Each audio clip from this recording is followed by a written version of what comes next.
Clockwork Alley.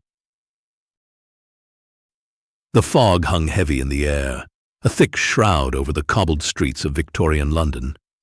A stranger, his coat damp and his face pale, stumbled into a dimly lit pub, seeking refuge from the biting cold. The pub was old, its wooden beams groaning under the weight of years, and a comforting warmth radiated from the crackling fireplace. As the stranger settled into a corner seat, he noticed the other patrons. They were a motley crew, their faces etched with the hardships of life in the city's underbelly. Yet there was something peculiar about them. Their movements were stiff, their conversations stilted, and their laughter hollow. The stranger ordered a drink, his eyes darting from one patron to another.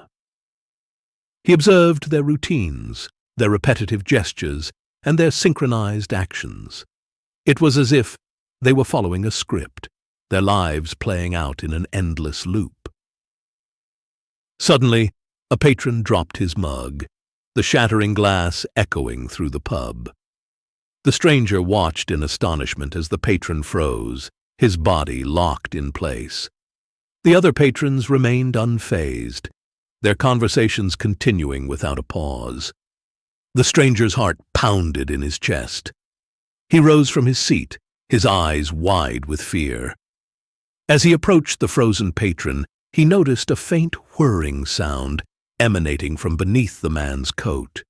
He reached out and cautiously lifted the coat, revealing a complex network of gears and springs. The stranger gasped. The patrons were not human. They were automatons, their lives a carefully orchestrated charade. The pub, a stage for their mechanical performance. He stumbled back, his mind reeling from the revelation. The fog outside seemed to press against the windows, a suffocating presence. He had to escape, to flee from this uncanny spectacle. As he rushed towards the door, he heard a voice behind him, cold and metallic. "Leaving so soon?" it asked. The stranger turned to see the barkeep, his eyes glowing with an eerie light. "The night is young," the barkeep continued, his voice devoid of emotion. "And the show must go on." You've listened to Clockwork Alley, a sci-fi short story. Let the Clockwork Show go on by subscribing to the channel and liking this story.